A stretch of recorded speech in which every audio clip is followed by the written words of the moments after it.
The massive crystalline ships appeared in Earth's sky without warning, their surfaces catching starlight like enormous cut diamonds. Each vessel stretched for miles, dwarfing anything humanity had ever built. They hung motionless above the planet, casting shadows over entire cities below. Commander Velthara stood on the command deck of her flagship, looking down at the small blue world through the transparent viewing wall. Her tall, insect-like form moved with fluid grace as she studied the primitive planet. Her 4 arms worked at different control panels while her large, multifaceted eyes tracked the panicked movements of the tiny human ships scrambling around their homeworld. This was her 47th conquest. The routine never changed. Arrive with overwhelming force, demand surrender, accept submission, integrate the new species into the galactic hegemony as workers or soldiers. Simple and efficient. Her second-in-command, Subcommander Kethvas, approached with clicking footsteps. Commander, our sensors show the humans have only basic space technology. Their largest vessels are smaller than our scout ships. This should be concluded within the hour. Velthara's mandibles clicked in agreement. Begin standard first contact protocol. Open all communication channels. Far below, Captain Lee Soare watched the alien fleet from the bridge of the Earth Defense Force ship Horizon.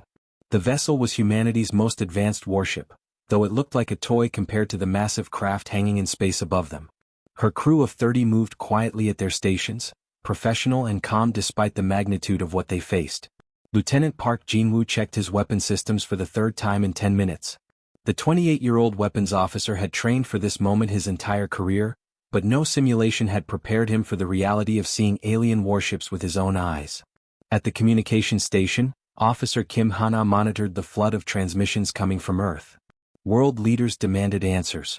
Military commanders shouted orders. Civilian broadcasts carried prayers in dozens of languages. The chaos was overwhelming, but she filtered through it all, waiting for the signal she knew would come. Soare stood with her hands clasped behind her back, watching the alien ships. She was 42 years old and had spent the last 15 years preparing for this day. While the rest of humanity celebrated their expansion into space, she had been planning for war. The communication array suddenly crackled to life.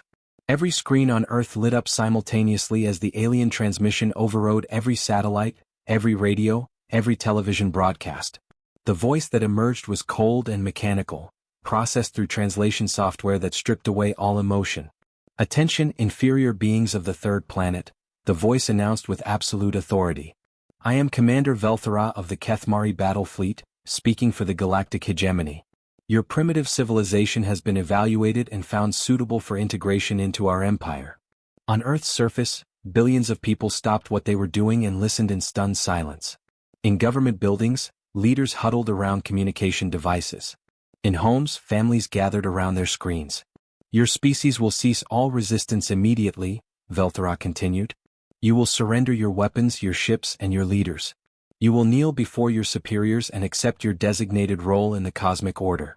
Compliance will result in peaceful integration. Resistance will result in complete elimination. The transmission paused, letting the weight of the ultimatum sink in across the planet. Park Jinwoo's hand tightened on his controls. His targeting computer had been locked onto the nearest alien ship since the moment they appeared. All he needed was the order. Kim Hana looked up from her station. Captain, Earth Command is requesting immediate response. They're asking for instructions. Soare stepped forward to the communication panel. For 15 years, she had studied every piece of data about potential alien contact. She had read every report from the deep space monitoring stations. She had trained her crew for scenarios that everyone else dismissed as impossible. But now, facing the reality of an alien invasion fleet, she felt surprisingly calm. This was the moment everything had been building toward. Open a channel, she ordered quietly. All frequencies. I want every ship in their fleet to hear this. Kim Hana's fingers danced across her controls. Channel open, Captain. You're broadcasting to the entire system. Soare activated the transmission array and spoke in clear, measured tones that carried across space to every alien vessel. This is Captain Lee Soare of the Earth Defense Force, speaking for humanity. Her voice was steady and strong. I acknowledge your message, Commander Velthara. I have listened to your demands. On the alien flagship, Velthara tilted her head with interest. Most species either surrendered immediately or launched futile attacks. This human was doing neither. Soare continued, her words reaching every alien ship and every human settlement simultaneously. You demand that humanity kneel before you, Commander. You claim superiority and expect our submission. She paused, letting the silence stretch across space. I have a counter-proposal for you, Commander Velthara of the Galactic Hegemony. Soare's voice carried absolute conviction. Kneel first. The words echoed across the communication channels. On Earth, billions of humans held their breath. In the alien fleet, confusion spread through the command structures. Velthara's mandibles stopped clicking. In 3 centuries of conquest, no primitive species had ever responded with such direct defiance. Subcommander Kethvos looked at his superior with confusion, unsure how to interpret this unprecedented response. The silence stretched on, heavy with implications that would reshape the galaxy forever. Commander Velthara's mandibles clicked in a sound that resembled cruel laughter. The noise echoed through the command center of her flagship as she watched the small blue planet below. Her compound eyes reflected the tactical displays showing Earth's pathetic defenses.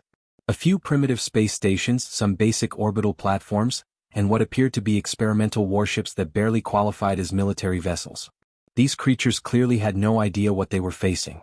The Galactic Hegemony had conquered 46 different species across 3 centuries. Each conquest had followed the same pattern. Show overwhelming force, demand surrender, accept submission. The process usually took less than an hour. Begin the demonstration, she ordered her tactical officer. Standard intimidation protocol. We want them frightened, not extinct. The first wave of hegemony fighters launched from the crystalline ships like a swarm of deadly insects.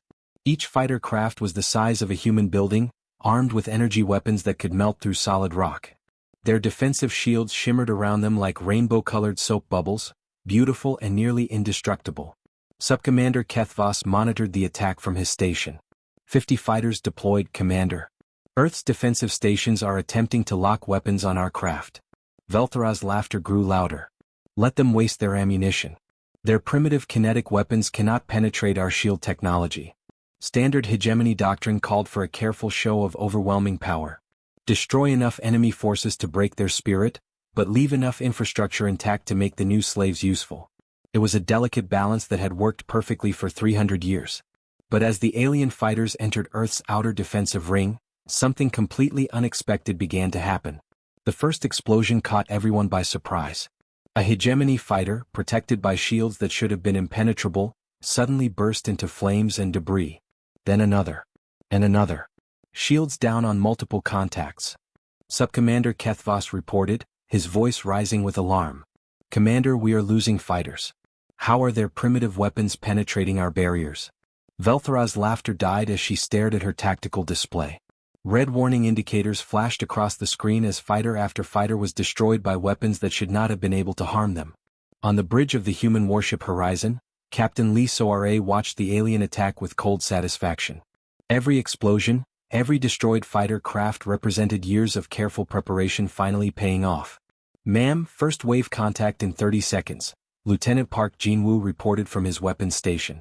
The young officer's fingers danced across his control panel with practiced precision. Soare nodded calmly. Fire pattern Delta 7. All batteries, coordinated strike. The human response was nothing like what the aliens expected. Instead of desperate, random shooting, the Earth Defense Force executed a carefully planned ambush that had been 15 years in the making. The human weapons were not primitive at all. Every gun, every missile, every defensive system had been designed specifically to counter hegemony technology. When the first alien probe had been detected entering the solar system decades ago, humanity had begun the most important research project in their history. They had tracked every scout ship, captured every piece of debris, analyzed every signal. Human scientists had reverse-engineered alien shield frequencies, studied their hull composition, and identified weaknesses that the hegemony had never known existed. The kinetic rounds fired from human railguns moved at nearly the speed of light, their specially designed tips tuned to disrupt alien shield harmonics.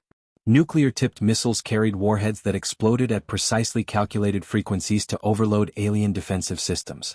Lieutenant Park Jinwoo's targeting computer had been programmed with data from thousands of hours of studying alien technology. His solutions were not guesses or approximations. They were surgical strikes designed to exploit every weakness the enemy possessed. Direct hits on targets 7 through 12, he reported with grim satisfaction. Enemy shields are collapsing faster than they can compensate. The battle unfolded exactly as Soare had planned. Each alien fighter that entered the kill zone found itself facing weapons specifically designed to destroy it. Their advanced shields, which had protected them against every other species in the galaxy, were useless against humanity's targeted approach. Within minutes, the hegemony's overwhelming first wave had been reduced to scattered debris floating in Earth's orbital space. Not a single alien craft survived the engagement. Velthara stared at her tactical display in complete disbelief. The screen showed empty space where 50 of her finest fighter craft had been only moments before. Red warning indicators flashed continuously, indicating total loss of the entire first wave. "Impossible," she whispered, her mandibles clicking frantically. "No primitive species has ever." "Commander," Subcommander Kethvas interrupted, his voice shaking with fear. "We are receiving damage reports from across the fleet. The humans somehow knew exactly how to penetrate our defenses. They have been studying us." The terrible truth began to dawn on Velthara. These were not primitives stumbling through their first space battle. These creatures had been watching, learning, and preparing for this exact moment. They had turned the hegemony's own surveillance against them. "How long?" she demanded. "How long have they been preparing?" The answer came from her intelligence officer. "Based on the sophistication of their weapons, Commander, at least 15 standard years. Possibly longer." Velthara's compound eyes reflected the burning debris of her fighters. In 3 centuries of conquest, no species had ever inflicted such losses on the hegemony's first engagement. These humans had not just survived the initial attack. They had annihilated it completely. The war she had expected to last 1 hour was just beginning.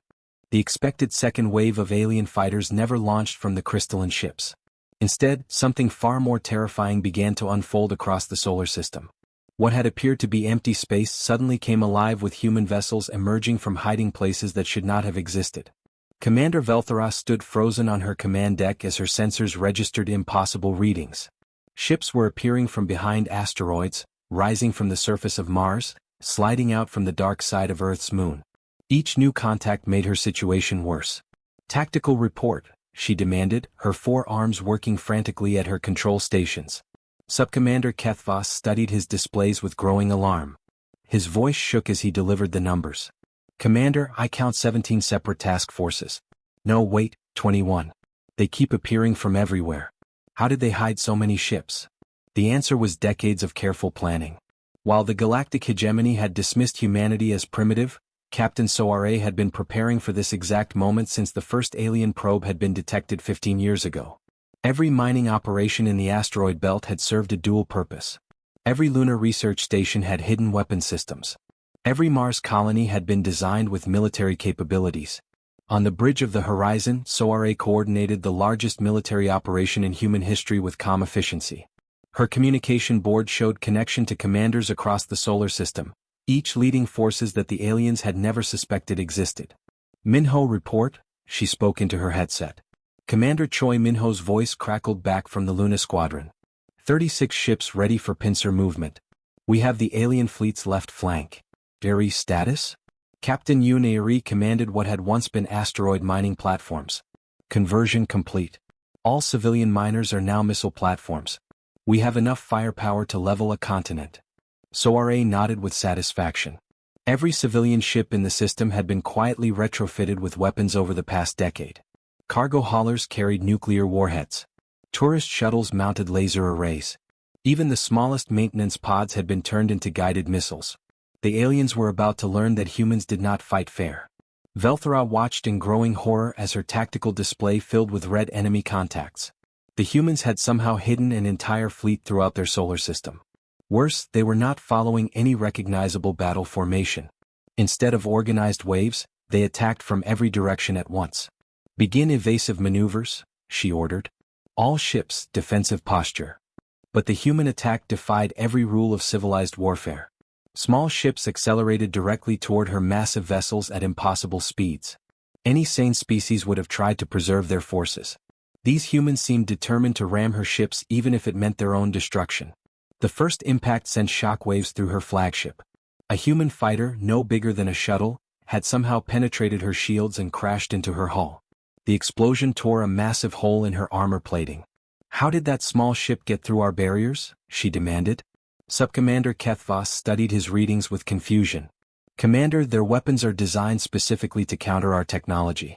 They know exactly how our shields work. More impacts followed. Human ships that should have been destroyed by her defenses kept breaking through. Some carried nuclear warheads that detonated against her hull. Others fired projectiles that moved faster than her computers could track. The most disturbing were the ships that simply rammed her vessels at full speed, their crews sacrificing themselves to damage her fleet. Soiree watched the battle unfold from her command center, directing the chaos with precise orders. Each human ship knew exactly what to do. This was not random violence. This was a carefully planned execution. Jinwoo target their command ship. All batteries. Lieutenant Park Jinwoo's targeting systems locked onto the alien flagship. Firing pattern 7. Nuclear torpedoes away. The weapon struck the alien vessel's shields in a coordinated pattern, each impact weakening the barrier until the final missile broke through and exploded against the hull. Across the battle zone, human commanders executed tactics that violated every civilized rule of engagement. Commander Choi Minho's Luna Squadron used the moon's gravity to slingshot their ships at incredible speeds, turning them into kinetic weapons. Captain Yoon Aries converted miners released clouds of metal debris that shredded alien fighter craft like paper. Most disturbing of all, the humans seemed to know exactly what the aliens would do next. Every time Velthara ordered a tactical maneuver, human forces were already in position to counter it. Every attempt to regroup met prepared ambushes. Every retreat path was already blocked. "They are reading our communications somehow," Subcommander Kethvos reported, his voice filled with fear. "Every order we give, they respond before we can execute it." Velthara's mandibles clicked rapidly as she realized the truth. These humans had been studying her people for years. Every probe the hegemony had sent to survey the system had been captured and analyzed. Every piece of technology, every tactical doctrine, every weakness had been catalogued and prepared for. The humans had turned their own surveillance against them. "Sir, we are losing ships faster than we can count them," her tactical officer reported. "The primitives are using weapons that should not exist. Nuclear mines that activate when we approach. Projectile weapons that move at impossible speeds. Ships that sacrifice themselves as guided missiles." Velthara watched her perfect fleet being systematically destroyed by creatures she had dismissed as inferior. These were not primitives stumbling through their first battle. These were predators who had spent decades studying their prey, learning every weakness, preparing for the perfect moment to strike. The hunt had begun, and the hegemony was the prey. The battle had been raging for 6 brutal hours. Space around Earth glowed with the debris of destroyed ships from both sides. Commander Velthara stood on her damaged bridge, watching her fleet fall apart piece by piece. Her communication board flashed with angry messages from her superiors demanding immediate victory. "Deploy the dreadnoughts," she ordered through clenched mandibles. Full assault formation. The massive warships emerged from the rear of her fleet like floating cities. Each dreadnought was 3 miles long and carried enough firepower to destroy entire planets. No primitive species had ever survived their deployment. But these humans were not primitive. The moment the dreadnoughts moved into position, human forces converged on them from all directions. Small fighter craft swarmed around the massive vessels like angry insects. Converted civilian ships loaded with nuclear warheads rammed into their hulls. Hidden weapon platforms throughout the asteroid belt opened fire simultaneously. Within minutes, 2 dreadnoughts were crippled and drifting helplessly. The third retreated behind the protection of smaller ships, its armor scarred and burning. Velthara stared at her tactical display in disbelief. Her most powerful weapons had been neutralized by creatures she had dismissed as inferior only hours ago. On the bridge of the horizon, Captain Soiree studied the battle reports with cold satisfaction. The alien fleet was strong, but they fought according to rules. Humans had never learned those rules, and that was their greatest advantage. "Ma'am, we have them on the defensive," Lieutenant Park Jinwoo reported. "Their formation is collapsing." Soiree nodded, but her expression remained focused. "Good. Now we finish this." She turned to her communications officer. "Kim Hana, signal all ships. Execute Operation Steel Fist." She walked toward the shuttle bay, her boots echoing through the corridors of her ship. The final phase of her plan required something no alien commander would expect from a supposed primitive species. In the shuttle bay, Lieutenant Commander Baek Taejun waited beside a row of small, heavily armored pods. Each pod was designed to cut through enemy hull plating and deliver a boarding party directly into the heart of an enemy ship. The 35-year-old officer had served under Soiree for 8 years, but he had never seen her attempt something this dangerous. "The boarding pods are ready, Captain," he reported as she approached. But this mission is suicide. Their command ship has over 1,000 crew members. We will be outnumbered 50-1. Soare checked her combat armor one final time, testing each joint and weapon system. The black military suit was designed for ship-to-ship combat, with built-in life support and enhanced strength systems. She had trained in similar armor for 15 years, preparing for this exact moment. That's what they said about fighting the hegemony in the first place, she replied with a smile that was sharp as a knife blade. Yet here we are. Baek Taejun shook his head but prepared his own equipment. He had learned not to argue with his captain when she made up her mind. How many pods? 12, Soare answered, checking her weapon. Small teams, multiple entry points. We hit them fast and hard before they know we are there. The assault began exactly as planned. While Velthara focused on the space battle raging around her fleet, human boarding pods launched from hidden positions throughout the system. The small craft accelerated toward her command ship at incredible speeds, too fast for her defensive systems to track effectively. The first pod punched through the alien hull like a bullet through paper. Emergency alarms screamed throughout the ship as atmosphere vented into space. Before the breach could be sealed, armored human soldiers poured through the opening. More pods followed, each one delivering a team of elite fighters to different sections of the massive vessel. The aliens had superior technology in numbers, but they had never faced humans in close combat. Soare's team cut through the ship's interior like a blade through silk. The aliens were tall and elegant, but they were not warriors. They had conquered through overwhelming technological advantage, not through personal combat. Their weapons were designed for long-range space battles, not corridor fighting. The human soldiers moved with brutal efficiency, using every advantage their smaller size and faster reflexes provided. They knew the ship's layout from captured technical data. They understood alien psychology from years of study. Most importantly, they fought with the desperate fury of a species defending its home. Velthara realized too late what was happening. By the time her security forces responded to the boarding alarm, human teams had already secured critical sections of her ship. Her bridge was the final target. When Captain Soare finally reached the command center, she found Velthara waiting with her personal guard. The alien commander stood 7 feet tall, her 4 arms holding advanced energy weapons. Her elite guards were the best warriors the hegemony could produce. But they had never fought humans. The battle was brief and decisive. Human combat training emphasized speed, aggression, and adaptability. The aliens fought with practiced formations and advanced technology. In the cramped space of the bridge, human advantages proved superior. When the last guard fell, Soare stood over Commander Velthara, who lay wounded on the deck of her own ship. The alien commander's elegant features were marked with burns and cuts, her expensive armor cracked and smoking. Soare extended her hand to help her enemy rise. Her voice was quiet but firm as she spoke words that would echo across the galaxy. Now you understand. We don't kneel. We don't break. And we don't give up. The two fleets hung motionless in the dark void of space, like wounded animals circling each other. Debris from destroyed ships drifted between them, reflecting starlight like scattered diamonds. Both human and alien vessels showed the scars of 6 hours of brutal combat. Energy weapons had burned through hull plating. Nuclear explosions had left craters in crystalline armor. The smell of smoke and metal filled the recycled air of damaged ships. In the communication chamber of Commander Velthara's flagship, something was happening that had never occurred in the 1,000-year history of the galactic hegemony. The alien commander sat across a simple metal table from her human enemy, studying the creature that had brought her mighty fleet to the edge of destruction. Captain Lee Soare sat perfectly still, her hands folded in her lap. Her black combat armor was scratched and dented from the boarding action, but her dark eyes remained calm and alert. She waited patiently while Velthara processed what had happened over the past few hours. The alien commander's tall, elegant form showed signs of their recent battle. Her 4 arms moved restlessly, and her large compound eyes reflected the chamber's soft lighting.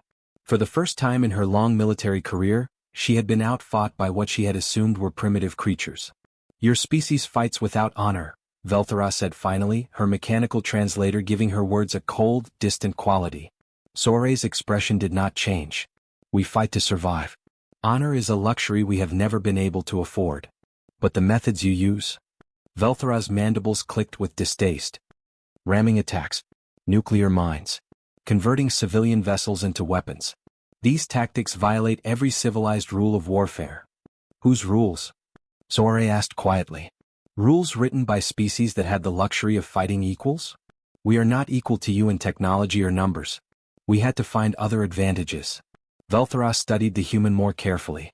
This small creature had somehow managed to predict her every tactical move. Her boarding parties had cut through a ship designed to be impregnable. Her species had hidden an entire fleet in plain sight for decades. The hegemony has ruled for 1,000 years, Veltharos said, as if stating a natural law. Order must be maintained across the galaxy. Without structure, there is only chaos. Soare leaned forward slightly, her voice remaining calm and reasonable. Then let's discuss a new kind of order. One based on mutual respect rather than forced submission. The alien commander's eyes widened. No conquered species had ever made such a suggestion. The very idea violated everything the hegemony represented. You want to end this war? Soare continued. Then acknowledge what you have learned today. Strength is not always about who kneels first. Sometimes it is about who refuses to kneel at all. Outside the communication chamber, both fleets waited in tense silence. Human ships maintained their weapons locks on alien targets. Alien vessels kept their shields raised and their engines ready for emergency jump. One wrong move from either side would restart the battle and likely destroy both forces completely. On the bridge of the horizon, Lieutenant Commander Bektejun monitored the communications between his captain and the alien commander. His weapon systems were armed and ready, but he hoped they would not be needed. The human fleet had fought magnificently, but they had also taken heavy losses. Another round of combat might win the battle but destroy Earth in the process. Veltharos' mandibles clicked slowly as she considered Soare's words. Everything in her training and experience told her that primitive species must be conquered and controlled. The hegemony's entire structure depended on maintaining clear hierarchies between superior and inferior races. But the evidence before her eyes could not be denied. These humans had fought her most advanced fleet to a standstill. They had used tactics and strategies she had never encountered. They had shown capabilities that challenged every assumption about primitive civilizations. You offer equality? She asked, the word feeling strange in her translator. I offer partnership, Soare replied. The galaxy is vast enough for both our kinds, if we can learn to share it. Your hegemony has knowledge and technology that could benefit humanity. We have perspectives and abilities that might benefit you. And if the hegemony refuses? Soare's smile was small but confident. Then we continue fighting until one of us is destroyed. But you have seen what happens when you underestimate humans. Do you really want to find out what we are capable of when we have nothing left to lose? The silence stretched between them, filled with the weight of history. Every decision made in this small chamber would echo across countless worlds and affect billions of lives. Veltharos stood slowly, her tall form casting shadows across the room. For a moment, Soare tensed, ready for the alien to call for guards or declare the negotiations over. Instead, something unprecedented happened. The hegemony commander lowered herself to one knee, not in submission but in recognition of an equal. Her voice carried a tone of respect that had never been offered to a conquered species. Captain Lee Soare of Earth, I acknowledge your strength and your species' right to stand among the stars as equals. Soare stood and extended her hand to help the alien commander rise. Then let's write new rules together. The treaty they signed 3 hours later became known as the Terra Accords. For the first time in galactic history, the hegemony welcomed a species as partners rather than subjects. Humanity had taught the cosmos a lesson that would reshape civilization itself.